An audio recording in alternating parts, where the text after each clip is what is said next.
Bonjour à tous, bienvenue dans mes vidéos. Aujourd'hui, on va aborder un sujet dont on m'a déjà parlé, qui est un petit sujet un petit peu tabou, c'est les abdominaux pendant la grossesse. Est-ce qu'on doit en faire, est-ce qu'on ne doit pas en faire, et si on en fait, comment les faire?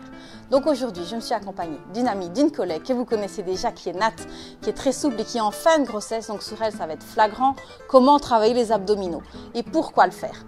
On va voir ça tout de suite. Première question, pourquoi travailler les abdominaux? Alors ce ne sera pas pour essayer de faire un super joli ventre, ce sera d'abord pour éviter que le ventre vienne trop en avant, ne soit trop projeté en avant. S'il est fort projeté en avant, vous aurez déjà tendance à moins bien vous tenir, avoir plus de douleur au niveau du dos. En plus, point de vue abdos, point de vue même de la peau, plus ça va être distendu, plus vous allez peut-être galérer pour retrouver votre ventre par après. Alors, première petite consigne aussi, c'est déjà de bien se tenir. De bons abdominaux vont soutenir donc votre dos, votre ventre et vous serviront par la suite pour avoir un accouchement plus facile, faciliter l'accouchement. Donc ici, Nat se tient très bien. Ce qu'on voit parfois, c'est surtout en fin de journée, on est fatigué, c'est on se laisse aller dans sa chaise. Là ici, évidemment, il n'y a plus aucun tonus ni au niveau du ventre ni au niveau du dos. Au contraire, il y a un tassement. En plus, elle ne saurait pas bien respirer, donc avoir une mauvaise respiration. Si elle respire mal, son diaphragme bouge moins.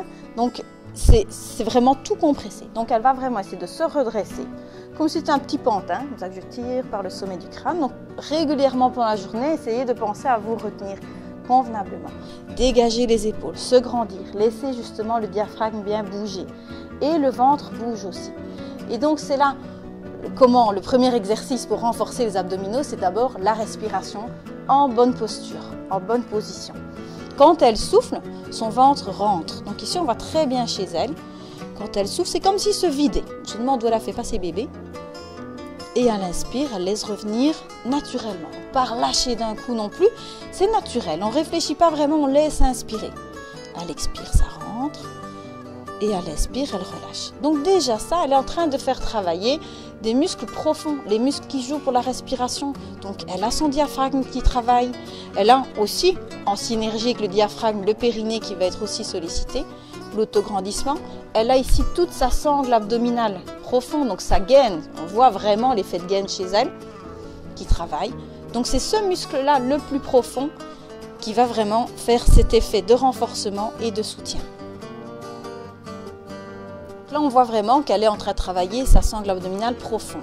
Alors, ce qu'on voit parfois dans certaines vidéos ou dans certains cours, c'est un travail de renforcement d'abdos superficiels, les fameuses tablettes de chocolat. Est-ce qu'en étant enceinte, elle a un intérêt à faire ça? C'est pas du tout logique, étant donné qu'en plus ici, les grands droits de Nat, ils sont plus ici devant. Ils sont complètement sur le côté pour laisser place au bébé, pour pouvoir se développer, au ventre aussi. Donc, ils sont ici. Il n'y a pas d'intérêt du tout d'aller les muscler. Par contre, on peut renforcer ce travail avec un autograndissement ou avec des pressions.